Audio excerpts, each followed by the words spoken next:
Hello student, good morning. Class 5 के बच्चों, आज मैं आप लोगों को आपके व्याकरण किताब से एक चैप्टर पढ़ा रहा हूँ, रिवीजन करवा रहा हूँ। वर्ण विचार। वर्ण विचार क्या है? वर्ण में विचार करने वाला चैप्टर। तो इसके लिए आप सबसे पहले जान लीजिए कि वर्ण है क्या। तो भाषा की सबसे छोटी इकाई को वर्ण कहते हैं। सबसे छोटी इकाई को वर्ण कहते हैं। साथ ही इसके खंड या टुकड़े नहीं किए जा सकते। भाषा की सबसे छोटी इकाई को वर्ण कहते हैं और इसको हम खंडित या टुकड़ा इसका हम नहीं कर सकते हैं। इस तरह से वर्ण की परिभाषा है ये। अब इस वर्ण की परिभाषा में आप देखें तो वर्ण कितने प्रकार के होते हैं? तो 2 प्रकार के होते हैं। एक होता है स्वर और दूसरा होता है व्यंजन। यह स्वर क्या है और यह व्यंजन क्या है? स्वर क्या है और व्यंजन क्या है? अब देखिए कि स्वर क्या है। तो स्वर क्या है? तो स्वर में कई प्रकार के स्वर होते हैं। ह्रस्व होते हैं, दीर्घ होते हैं, प्लुत होते हैं, अयोगवाह होते हैं। ये सारे ह्रस्व की श्रेणी में आते हैं। अब देखिए ह्रस्व में,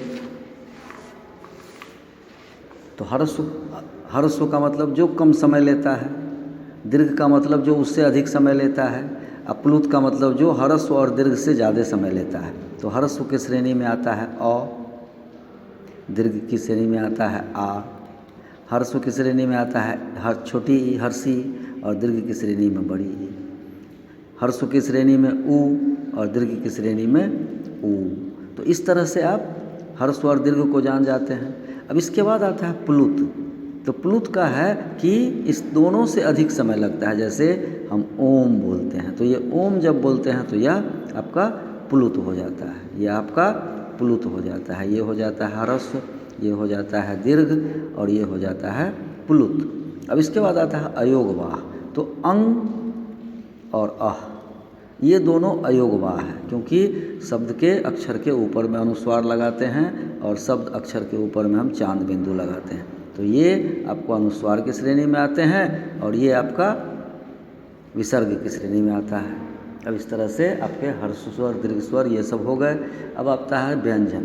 तो व्यंजन में देखिए, तो व्यंजन में कई प्रकार के व्यंजन होते हैं। व्यंजन में कई प्रकार के व्यंजन होते हैं। सबसे पहला व्यंजन होता है, सबसे पहले व्यंजन को जान लीजिए। तो व्यंजन क्या है? जो गुलाम वर्ण है। यह बिना स्वर के, यह क्या है? गुलाम वर्ण है। यह बिना स्वर के नहीं बोला जा सकता। बिना स्वर के नहीं बोला जा सकता। अब इसके बाद इसमें देखिए, तो जैसे हम क बोलते हैं, तो क बोलते हैं तो क से शुरू करते हैं और ये अंतिम ध्वनि हमारे पास अ बन जाती है। क लगता है ना कि सिर्फ अ हम बोल रहे हैं, तो ये अ इसके साथ जुड़ा हुआ है। दैट मीन्स कि ये क जो है यह गुलाम वर्ण है, क्योंकि बिना स्वर के यह नहीं बोला जा सकता। इसी तरह से हम का, तो आ हो जाता है, क्योंकि क के बाद फिर आ की ध्वनि हमारे मुंह से निकलती चली जाती है। मतलब क्या कि किसी भी अक्षर को, वर्ण को हम बोलेंगे तो हमें स्वर की सहायता लेनी पड़ती है। अब इस तरह से आता है। अब इसके बाद आता है व्यंजन में। तो व्यंजन में होता है संयुक्त व्यंजन। ये संयुक्त व्यंजन क्या है? जब 2 व्यंजन आपस में जुड़ करके एक व्यंजन की रचना करते हैं तो उसको संयुक्त व्यंजन कहते हैं। जैसे क और स मिल करके हम जब बनाते हैं तो अक्ष बनता है। त और र मिल के बनाते हैं तो त्र बनता है। ज और य मिल के बनाते हैं तो ज्ञ बनता है। इस तरह से ये तीनों अक्षर जो है हमारे पास। उसके बाद एक और है स और र, जिसको बनाते हैं हम तो स्र बन जाता है। इस तरह से ये अक्षर हमारे पास संयुक्त व्यंजन हो जाते हैं। इसके बाद आता है द्वित्व व्यंजन। द्वित्व व्यंजन का मतलब कि एक ही वर्ण जब दोबारा एक शब्द में लिखा जाता है तो द्वित्व व्यंजन बन जाता है। जैसे त, फिर त। तो ये त और त मतलब क्या?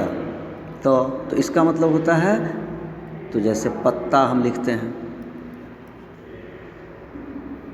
जैसे पत्ता हम लिखते हैं तो ये हो गया। जैसे हम पक्का लिखते हैं, जैसे हम लिखते हैं बच्चा, सच्चा, सज्जा, तो सब में एक अक्षर जो है वह जैसे गद्दा, भद्दा, गद्दा। तो एक ही वर्ण जो है देखिए यहाँ दोबारा आ रहा है, एक ही वर्ण दोबारा आ रहा है, यहाँ एक ही वर्ण दोबारा आ रहा है, तो ये सारे क्या हैं, द्वित्व व्यंजन की श्रेणी में आते हैं। अब इसके बाद देखिए तो आप र की मात्रा है। चलिए दूसरे दिन फिर इसी वर्ण विच्छेद को कल भी दूसरे दिन पढ़ाएं।